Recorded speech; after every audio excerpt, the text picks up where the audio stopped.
The 1948 Nakba and the establishment of Israel must always be seen in relationship to the Saudi American pipeline. Under the Ottoman Empire, Palestinians were subject to tax and conscription. And to seek some way of avoiding these, the Musha system developed. I saw that the Musha was described as a form of communism. I was struck that your story of Zionism didn't begin in late 19th century, which is the usual discussion of Zionism. You start with, in fact, Christian Zionism and Cromwell, and then weave together, the centrality of that project along with imperialism, colonialism, and capitalism.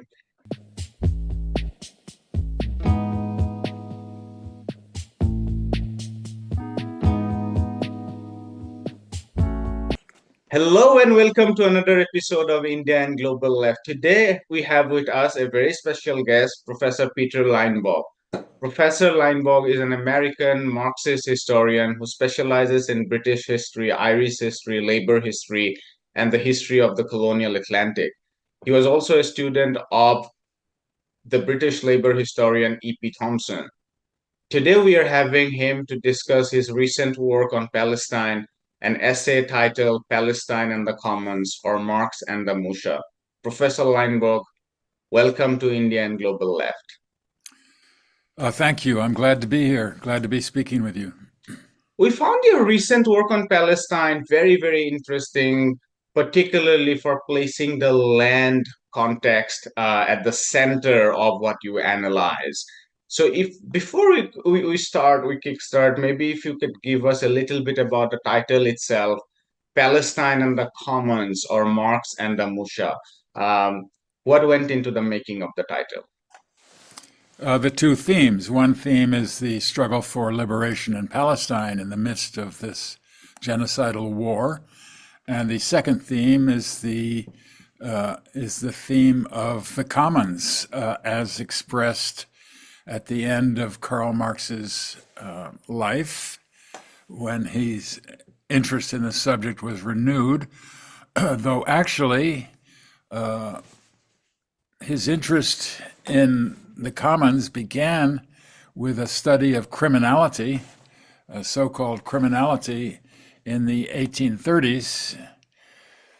And the Musha is an Arabic term for common agrarian practices that were prevalent in Palestine.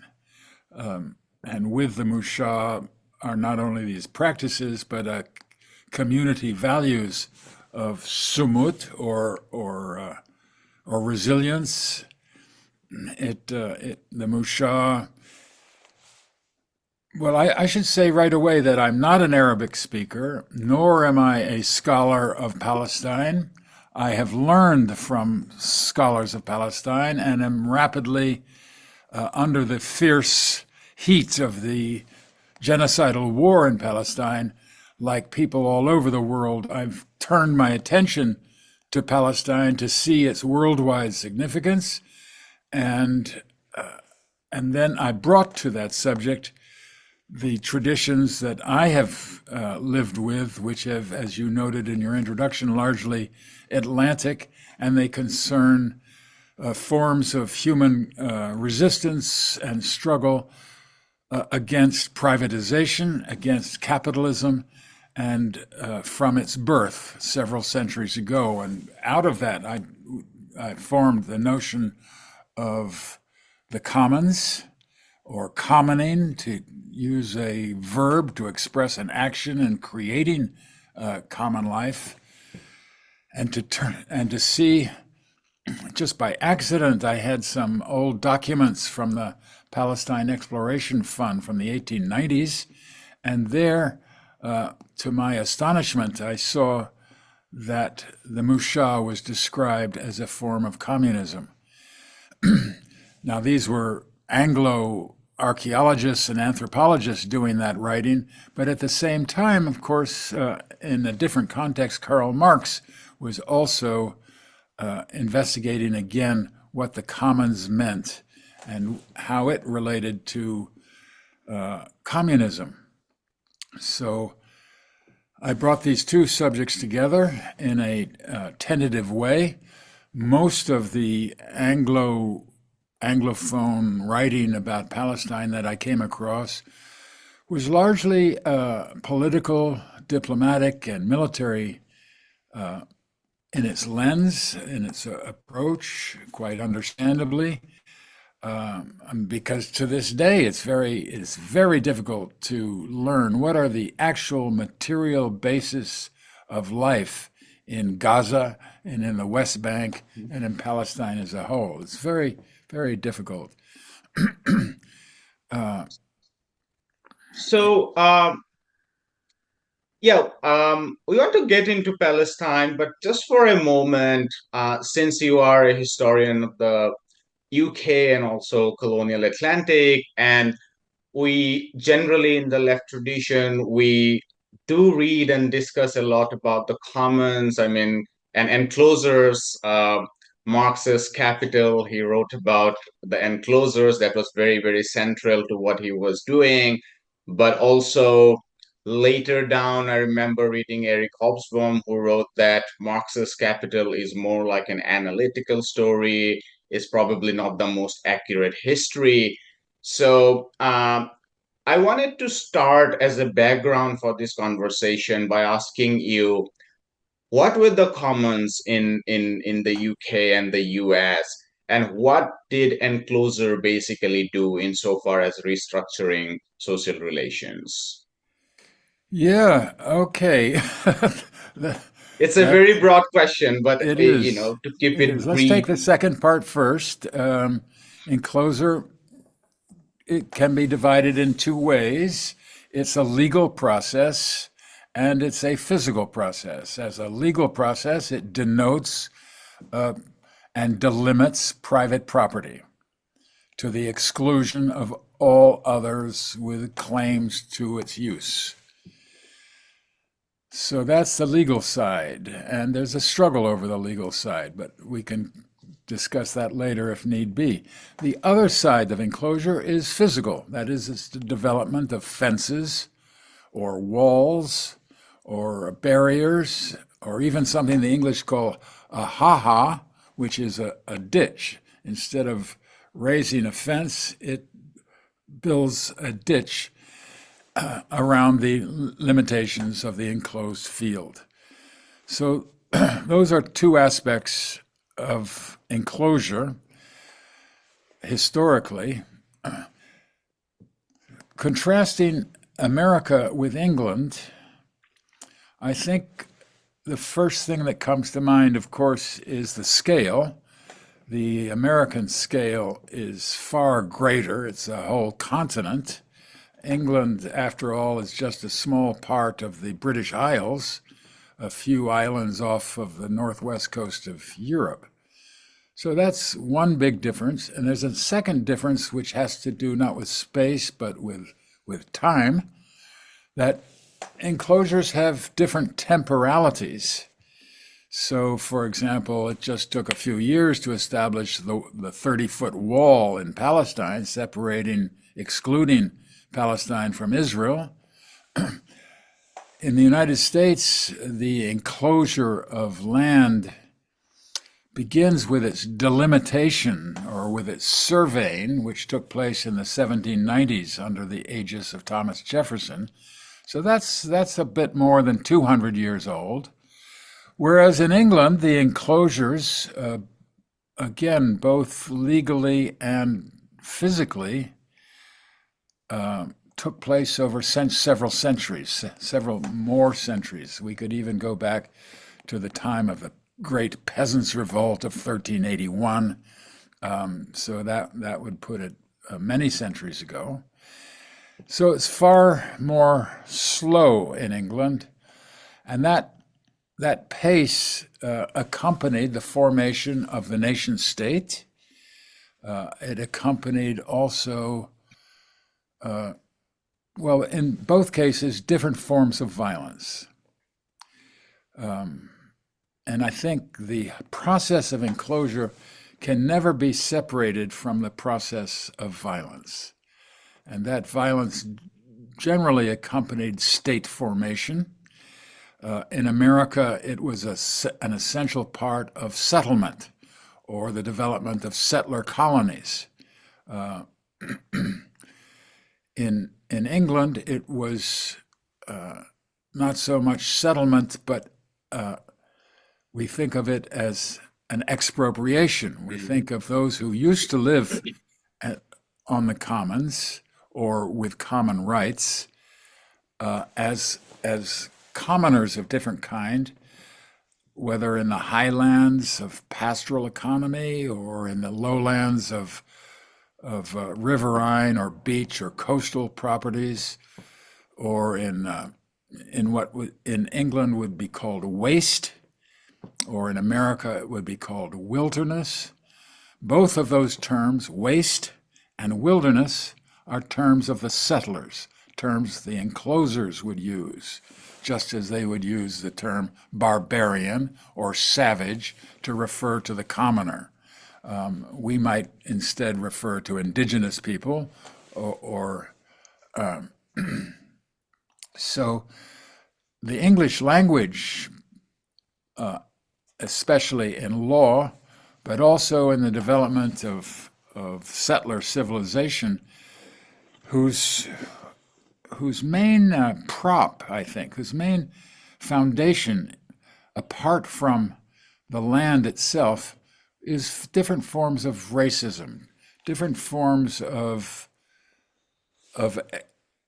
exclusion, to regard those being expropriated as subhuman, and thus permitting forms of violence that reach now the scale that we see in Gaza of deliberate famine, destruction of habitat, and genocide. So just to sum up, I think the difference between England and America is one of scale and also of speed. And the issue of speed, of course, continues. So things get faster and faster. You look at the expropriations in the former Soviet Union. They will take place over a generation. This was a debate in the 1920s. That expropriations since World War II have been very rapid, wherever we look, whether it's the Philippines or Indonesia or Zambia or I don't know the history of the tribal lands in India as well, or forms of commoning in India as well. But again, to repeat, the removal and destruction of the commons is essential to privatization, and generally privatization from the standpoint of those who profit by it, they call it not privatization, but an improvement or development or progress. But from the standpoint of the vast majority of people who lose subsistence, it results in genocide. So let's come to Palestine then. I'll come to the colonizing project in my next questions, but just as a start, tell us a little bit about the late Ottoman period, 19th century, and what the land system was. From what I picked up from your essay was that there was a side-by-side evolution of the system where the Miri system, which was the state land where the state collected tax, it existed side by side with the Musha land, which was more or less a collectivized form of social relation, as I understood it.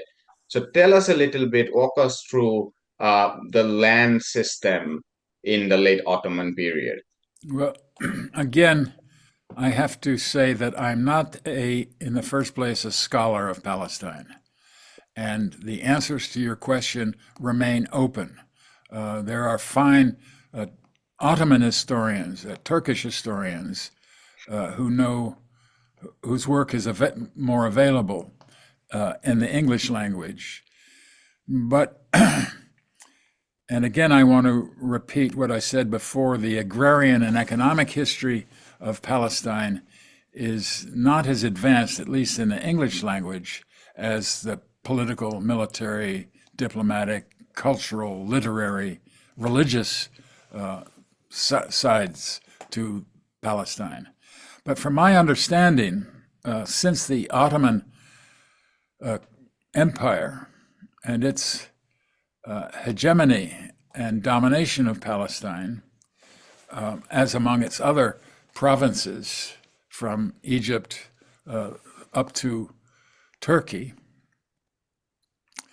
a region that British imperialists would call the Levant, or the East. The Ottoman Empire had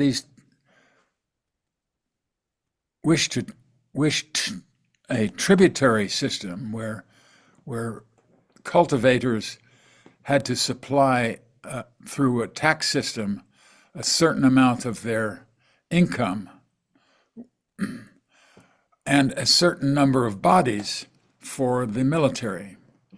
So under the Ottoman Empire, Palestinians were subject to tax and conscription. And to seek some way of avoiding these, the Musha system developed, providing a kind of cloud or a veil against individuality and against individualism. So then any, say, particular olive tree or orange grove could not be identified with a single person or even with a patriarch, but instead belonged to a collectivity that fell under the name of the Musha, which was not only a defensive organization, but was also a productive organization. It had means of periodically redistributing land among its users. And here I want to emphasize that the Musha is largely an agrarian phenomenon, and it's only after the Zionist project that some elements or qualities of the Musha are adopted in urban conditions or suburban conditions. It was most long-lasting in pastoral areas or in highlands, but perhaps 80 or 70 to 80% of land of Palestine was cultivated under this system of the Musha, or under these practices called the Musha. And the Ottomans sought in 1858 with a land law to install forms of land title. They called it reform, but it meant resistance and recalcitrance and was ineffective, though it did provide the basis where settlers from Europe, from Central Europe or from France or from England, would seek to privatize some land. And the first two steps in that are to have title to it. So there's a legal system. So they need to negotiate with the Ottoman powers. And then the other side is to have the agreement of those who live there, of the villagers. And that was far more difficult to obtain and was the basis of continual resistance through, from at least the 1860s to the British Mandate after 1917, and then to the Zionist project and to Israel after the Nakba of 1948. These forms of collective, cooperative, agrarian life have a long persistence. But I think it's a mistake But again, let me say that much more work needs to be done on this. If you come from English history, you are you have the advantage of centuries of village histories, of parish histories. This does not exist, to my knowledge, in Palestine. So one's left with the archives of the settlers or with oral history and family history. Again, this is, my impression. Does that help? Yes. So essentially, what happened eventually is a very violent and perhaps a rapid attempt of privatization of these collectivized lands. And you talk a little bit about the process of registration and improvement of land. I just wanted to have a brief response from you on this, because I think it's very essential to understand the hegemony of this narrative of land improvement or land reform and so on and so forth in terms of setting the motion of privatization of land or creating a land market and so on and so forth. So tell us a little bit about this narrative of land improvement and registration.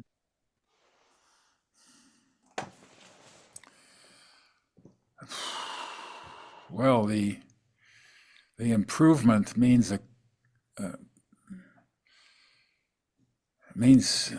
I emphasize in the article that I wrote the process of cartography Cartography, yes. or mapping.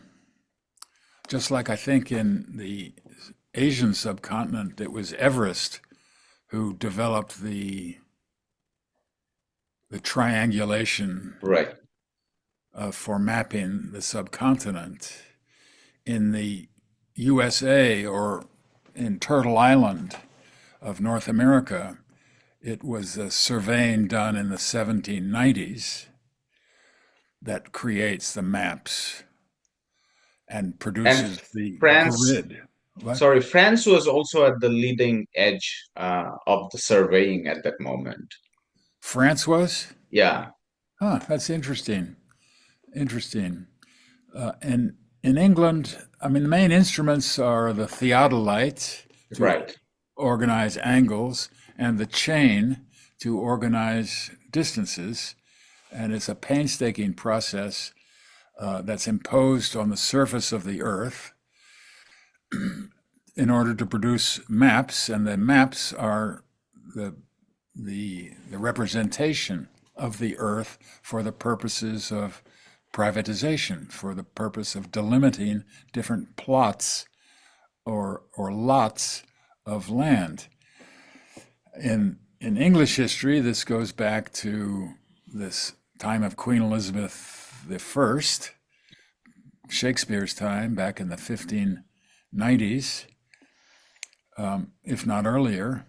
In Ireland, it's a 19th century project, though there's efforts to do it in the 17th century with William Petty and the Down Survey, it was called. And of course, Ireland gives us a great deal of comedy about the foolishness and the mistakes that the settlers make. And in Ireland, as in Palestine, or as in Native America, or wherever this process takes place, it's not just the land, but it's also the culture of the people, which has to be undermined, subverted, and destroyed. And this is often accompanied by the imposition of patriarchal relations. So, because women are the basis of the community, the basis of the future survival of the village, as well as of the land, the reproduction of the human beings and the preservers of the memory of the land is generally in the hands of women, just as in the past, it's the seeds for next year's planting were in the hands of women. I think this is a story that the world knows largely from the struggles in India, in Bangladesh and elsewhere. Thinking of Vandana Shiva, thinking of Maria Mies, who have brought this to our, who have emphasized this. And so it's a pleasure to recognize a little bit of what I've learned from them. And this is an essential part of privatization, is also the installation of patriarchal relations, which goes with private property. I was also thinking of, sorry for the interjection. I was also thinking of when you spoke about gender and women in terms of vis-a-vis privatization. Engels came to my mind in what he wrote about the agricultural revolution in his origins of uh, state, private property, and family. Although it goes way, way back into the first agricultural revolution. Well, it goes back to yes, it does. It does. And this is why why the women are at the forefront, in gender terms anyway, of the preservation of the commons and of opposition to privatization. But I wanted to bring in another point. I said that in Palestine we spoke about mapping. We also, in my article, speak about Hebraization, that is the renaming of places. So this is a big part of the story in Turtle Island here in the USA. So, which, is present as I speak. I don't know whether to refer to North America, to the USA, or to Turtle Island. The geography of planet Earth is also soaked with settler languages, and those languages will conceal much that was part of commoning practices. But so, in addition to naming, in addition to cartography, there is a theme that was not stressed in the Palestinian Commons or Marx and Musha article that you kindly referred to, and that is violence. That is war and the development of torture, punishment, hanging as an aspect of privatization, as an aspect of the formation of the commodity. It's inherent to that process. And here is where I think I might part company with the brilliant historian Eric Hobsbawm that you quoted at the beginning. I think that this is emphasized in Karl Marx's Capital, Right. The relationship between privatization and violence. Wow. So I think that offers us not only a analytic framework, but also a historical one. Now, to be sure, at the time that he wrote, the knowledge of history was not as great as it is now, you might say, because of several generations of investigation into commoning, into law, and into punishment, and into violence. But certainly, you cannot imagine the colonization of Ireland, the colonization of Massachusetts, the colonization of New England without a continual struggle that is a violent struggle. Again, often of war, but not only of war, also of the criminalization of forms of commoning. And this process of criminalization is essential to privatization. Yeah, this is so interesting because when I read earlier, I thought the revisionist kind of position on Enclosure was that So the classical position was that violence was very, very integral. The classical Marxist position, not the Smithian classical position, but the classical Marxist position was that violence was very, very integral. And Marx wrote spectacularly about the violence. And then I think there was a period in time where there was a revisionist trend that say, oh, perhaps Marx exaggerated the aspect of violence. It was a slower process, maybe not as violent. And what you are now saying is that maybe we have moved even further, and we think that violence was much more central. I'd give you a moment to respond, but also club this with the story of Palestine. I think something that struck me while I was reading your essay was that um, you mentioned that by 1947, only 20% of the land was settled with a title. Um, and I was thinking whether the extreme violence that we get in the case of Palestine and as settler colonialism tries to expand, throughout Palestine, increasingly in West Bank.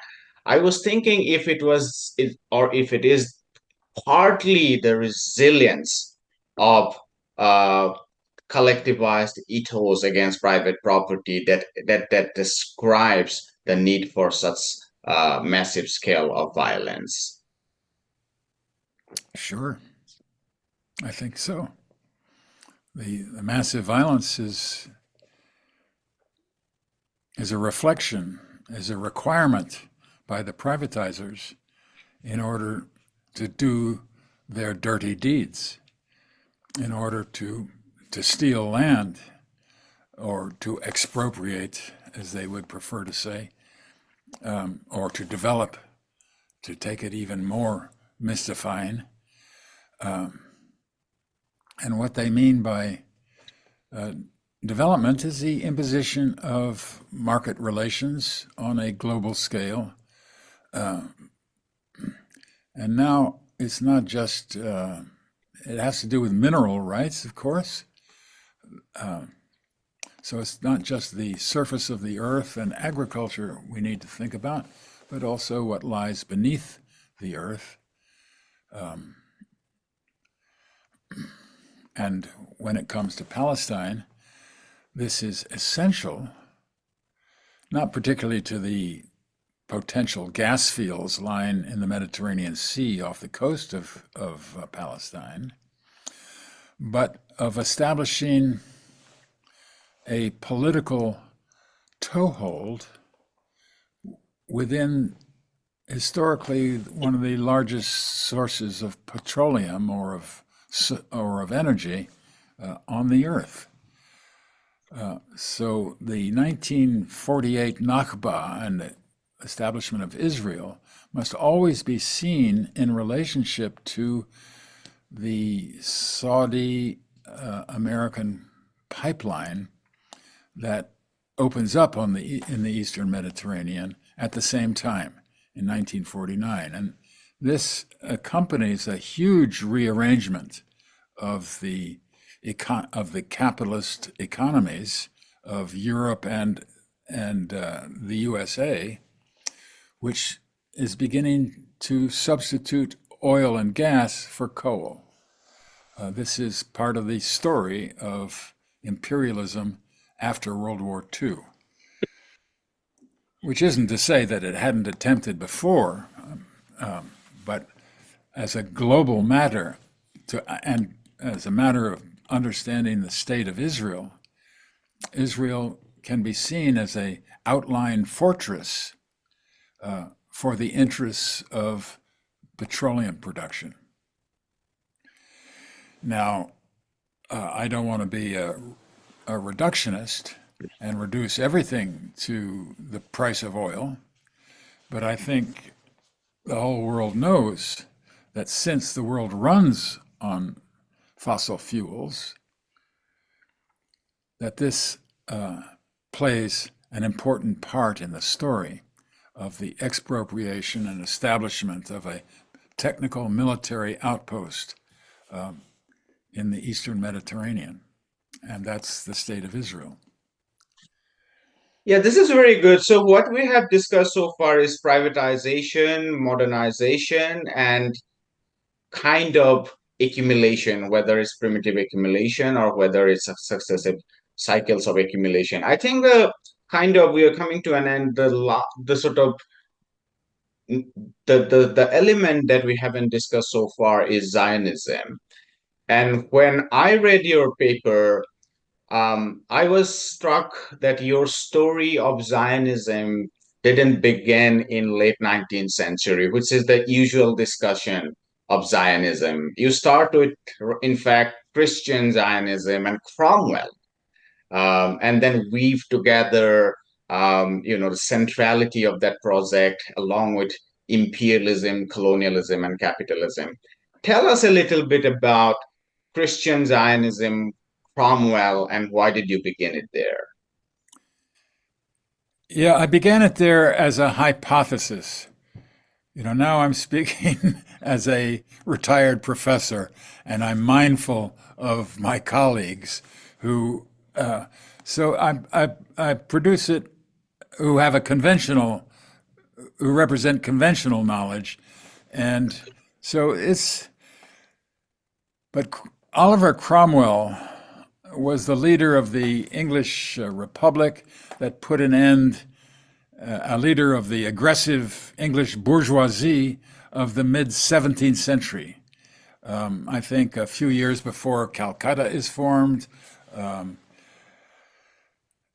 So it was under him that Charles Stuart had his head chopped off. And this was such an important element in world history, certainly in European history, because it showed that power was not divine. In other words, God was not going to intervene to preserve Charles Stuart or James Stuart or the hierarchy of aristocratic military feudal power of which they were the pinnacle, they were the top. When you chop off their head, it's not only a biological action of anatomy, but it's also a political action against a feudal hierarchy and the introduction of a new class forces of sometimes called the bourgeoisie or the capitalist class, which now aggressively is sailing around the world, settling Ireland, settling Massachusetts, capturing Jamaica, warring against other European commercial powers like the Dutch for India, for Indonesia. This happens in the middle of the 17th century. And part of that project is religion. They bring a new story for human beings, a new spiritual story, that we can be saved only when the Messiah returns. And the Messiah will return once the Jews have been restored to Palestine. Then, according to Christian theology as represented in the book of Revelation, or the apocalyptic book, as they call it, the last book of the Christian Bible, the Jewish return to Palestine is a precondition for the second coming of Jesus Christ, and Jesus Christ is necessary for the salvation of mankind. So it's under this missionary aggression that Christian Zionism is formed. And Oliver Cromwell's advisors were such Zionists. And it happens at the same time that the Jews are permitted to return to England in the 1650s. 1649 is when Charles has his head chopped off. And this is the time also of the wars in Massachusetts against the native people and the settlements that form the first European colonies in North America.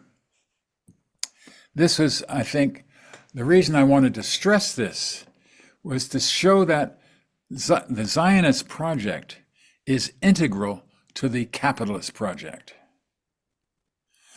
That today it's clear, the basis of the wealth of Israel comes from American Christian Zionism. It doesn't come from APEC. It doesn't come from the bulk of the money. It doesn't come from Jewish interests in North America. It comes from Christian Zionists who form part of the right wing of Trump and others, part of the reactionary forces in the USA. So that's why I wanted to begin the story of Zionism with Christianity, and then to begin the story of Christianity going back to the birth of aggressive capitalism. So it's not just a Jewish story, and it's not just a 19th century story, even though here I want to mention the name of Andreas Malm, who's done great work, fabulous work, on understanding how the destruction of Palestine is essential to the destruction of the earth, that both these are accompanied at the same time.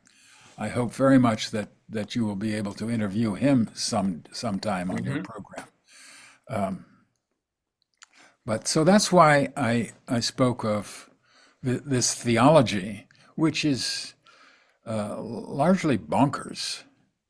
I mean, it's largely absurd, but it's powerful because people in times of disorder and despair look for a Messiah, look for a single person. And here is a very old messianic tradition that can be called on. And once you get into that, to the nets and traps of theology and scripture, it becomes complex, and before you know it, there is genocide.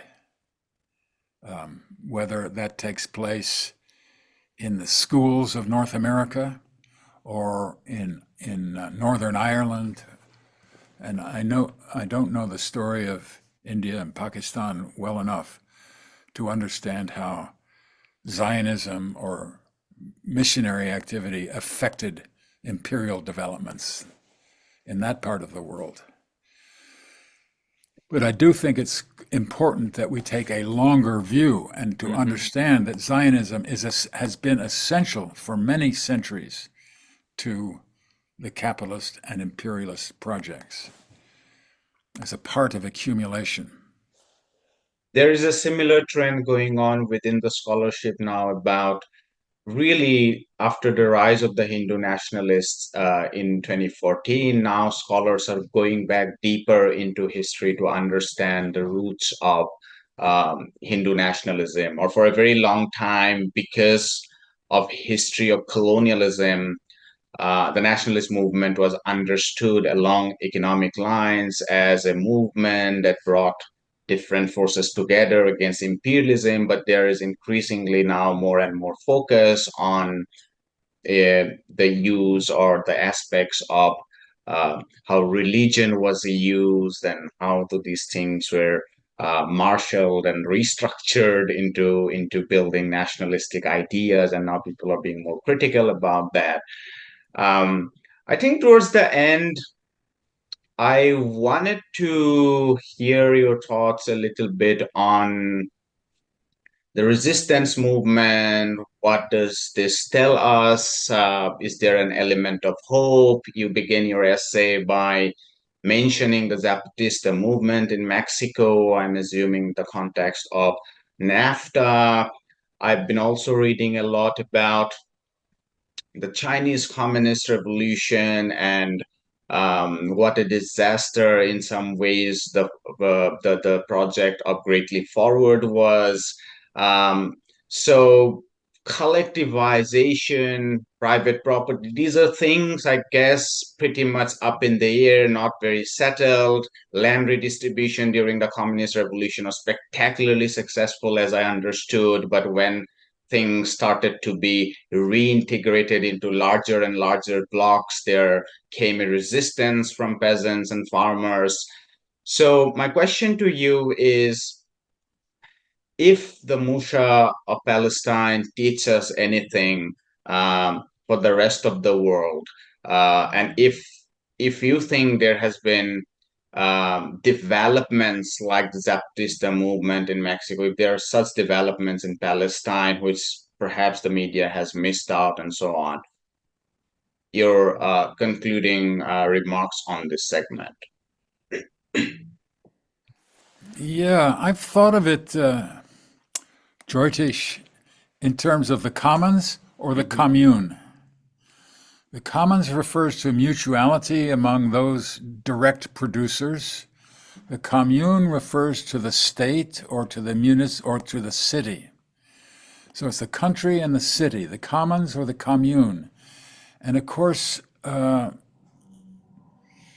communist tradition, as we've known it in the 20th century, was centered on the city. Its origin, let's say, would go back to the Paris Commune of 1871, or even the Second Commune of the French Revolution in 1792. But the commons is rural. Mm-hmm. It's pastoral.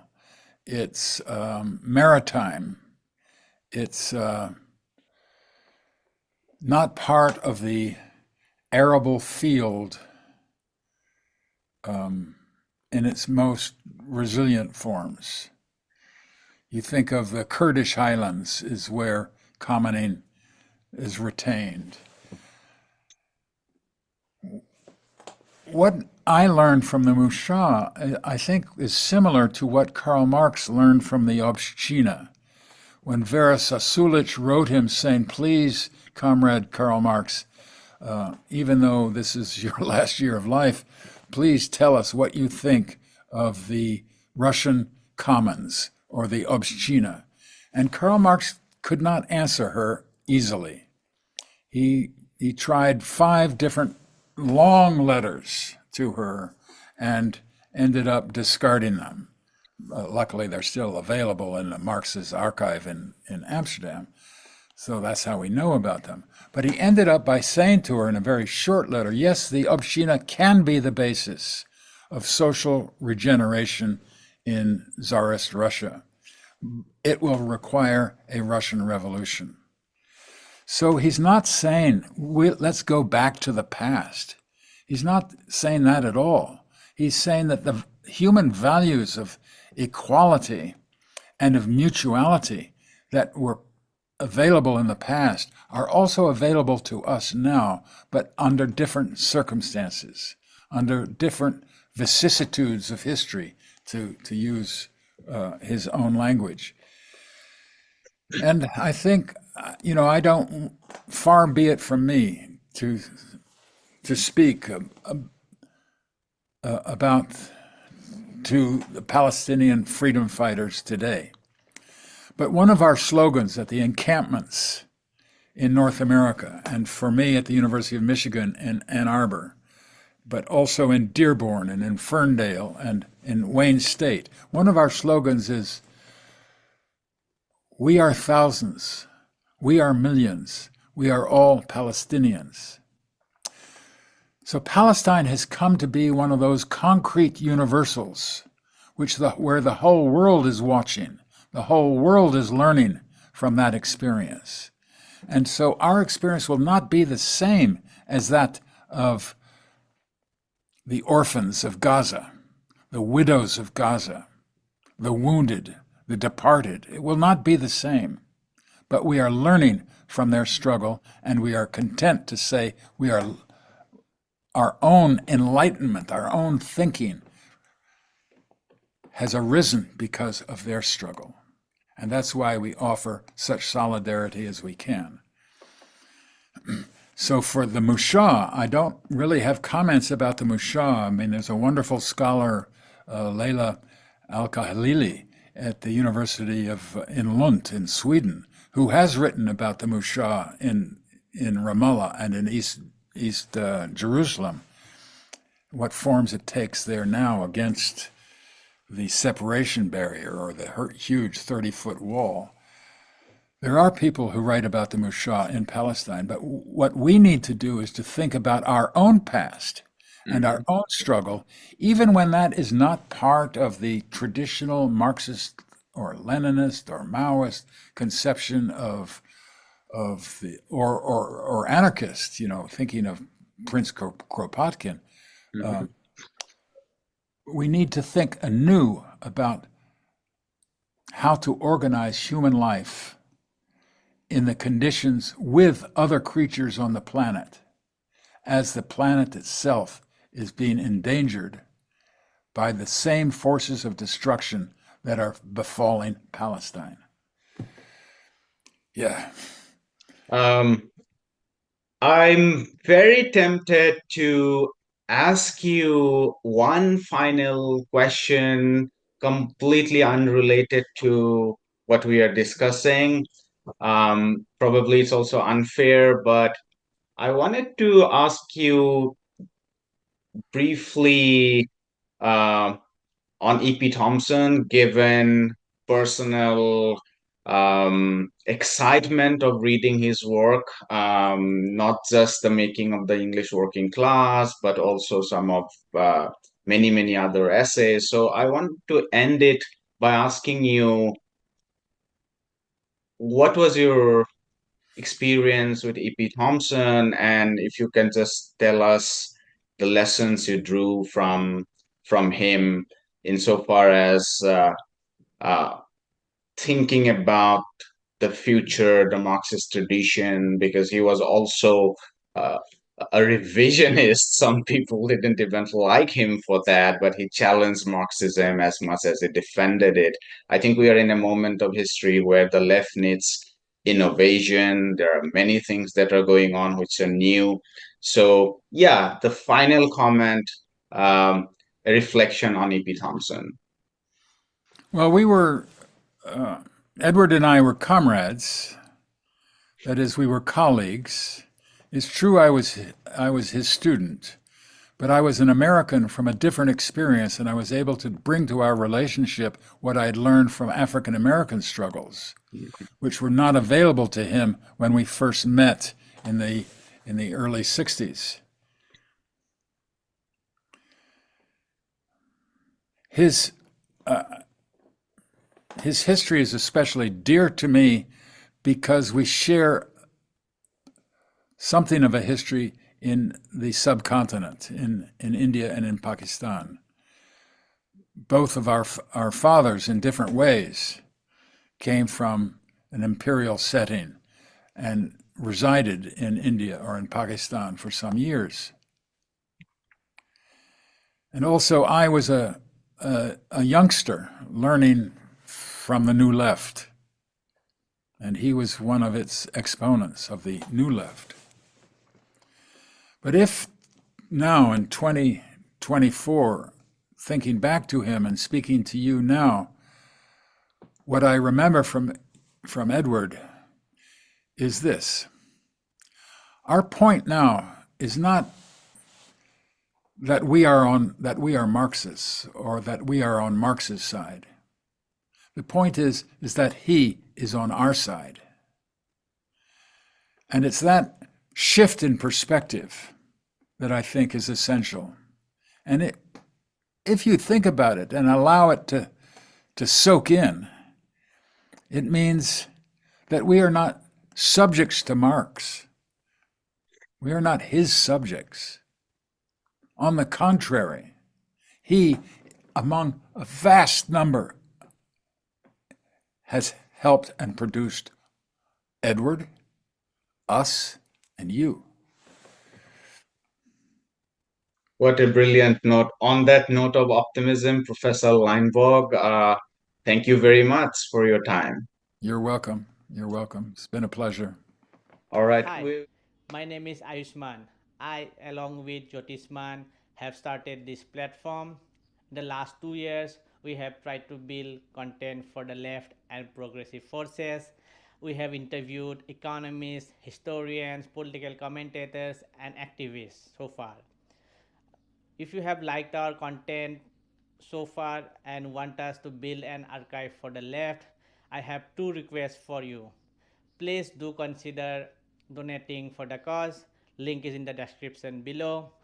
Also, if you are not able to do so, don't feel sad. You can always like our videos and share our videos to your comrades.